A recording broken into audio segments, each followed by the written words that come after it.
Olá! Hoje a gente vai mergulhar fundo em um conceito que é, olha, a base de tudo na carreira de cibersegurança: a análise de gaps.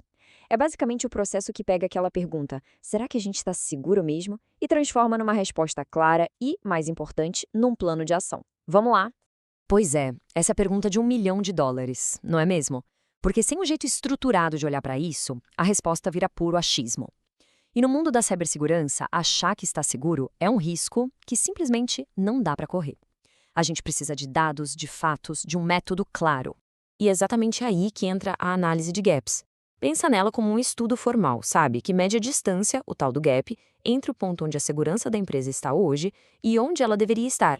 E para entender isso direito, a gente vai seguir um caminho bem lógico. Primeiro, o conceito central. Depois, como escolher nosso destino.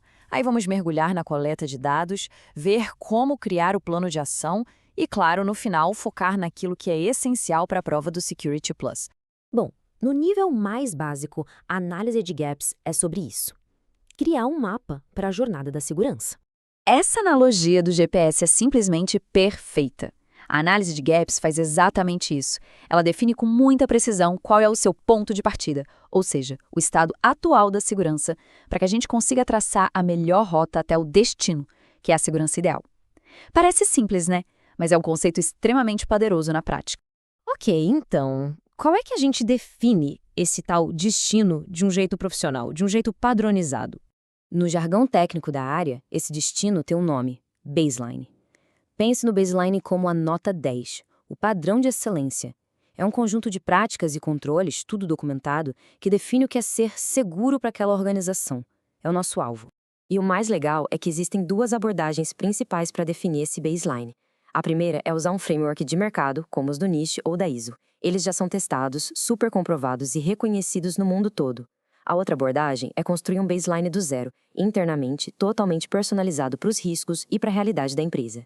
Escolher entre um e outro já é uma grande decisão estratégica. E aqui estão dois exemplos que, olha, sempre aparecem no exame. O NIST SP 871 é importantíssimo, principalmente para empresas que lidam com o governo americano ou sua cadeia de fornecedores. Já a ISO 27001 é o padrão global, a referência mundial para sistemas de gestão de segurança. É bom memorizar esses dois, viu? Certo, destino definido. Agora vem a parte trabalhosa. Descobrir exatamente onde a gente está. É aqui que o trabalho de campo do analista realmente começa. E é super importante alinhar as expectativas aqui. Isso não é um checklist que se preenche em uma tarde, de jeito nenhum. Uma análise de gap séria pode levar semanas, meses. Por quê? Porque envolve revisar pilhas de documentos, entrevistar equipes, analisar configurações de sistemas, checar logs. É um mergulho profundo que precisa de um bom plano e da ajuda de várias áreas da empresa. O processo de coleta é bem metódico. Geralmente começa com as pessoas. A equipe tem o treinamento certo, as políticas são conhecidas, são seguidas. Depois, a gente olha para os processos. O que é feito no dia a dia bate com o que está escrito no papel? O objetivo final é esse: achar exatamente os pontos em que a nossa realidade está diferente do nosso baseline ideal. Para fazer isso de um jeito que funcione, não dá para olhar para algo genérico como controle de acesso. A gente precisa quebrar isso em pedacinhos menores, mais fáceis de analisar. E este slide mostra isso de uma forma brilhante. A categoria controle de acesso se desdobra em controles bem específicos, como registro de usuários, gerenciamento de acesso privilegiado, revisão de acessos. Cada um desses itens precisa ser avaliado um por um. É esse nível de detalhe que faz a análise de gaps realmente funcionar.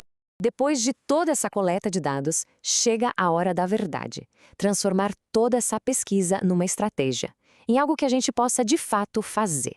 Uma coisa muito importante de entender: o resultado da análise de gaps não é um relatório técnico de 500 páginas que ninguém vai ler. O objetivo é transformar meses de pesquisa numa ferramenta de decisão para a liderança. O relatório tem que ser visual, direto ao ponto e, principalmente, convincente. Tem que mostrar os riscos e o que precisa ser feito de forma clara. E para esse plano ser levado a sério, ele tem que ser pé no chão, realista. Cada recomendação precisa vir com uma estimativa. Quanto tempo vai levar, quanto vai custar em dinheiro e recursos, quais equipamentos ou softwares a gente precisa, e um ponto crucial: como vamos gerenciar a mudança para garantir que a solução não acabe criando um problema novo. E este slide é a recompensa de todo esse trabalho. Um painel visual como este, que a gente chama de heat map, ou mapa de calor, comunica riscos complexos de forma instantânea. Um diretor olha para isso e, em segundos, sabe que a localização 3 tem um problema crítico em controle de acesso. É esse tipo de clareza que justifica orçamentos e direciona o dinheiro para onde a segurança mais precisa. Certo, vamos agora resumir tudo isso naqueles pontos essenciais que todo mundo precisa saber para mandar bem na prova do CompTIA Security Plus. Beleza, foco total aqui para a prova. O pulo do gato é entender a relação entre esses conceitos. A prova não vai só perguntar o que é uma análise de gaps. Não, não. Ela vai te dar um cenário e perguntar, por exemplo, qual baseline aplicar, NIST ou ISO. Vai testar se ficou claro que o resultado de toda essa análise alimenta o processo de controle de mudanças, sacou? Entender essa conexão é o que separa a resposta certa da errada. E para a gente fechar, uma reflexão que vai além da prova. A parte técnica de achar as falhas é só metade do trabalho. A outra metade, e talvez a mais importante para a carreira, é a habilidade de comunicar esses riscos de um jeito que convença a liderança a investir na solução. Vale a pena pensar nisso. Obrigada pela companhia e até a próxima.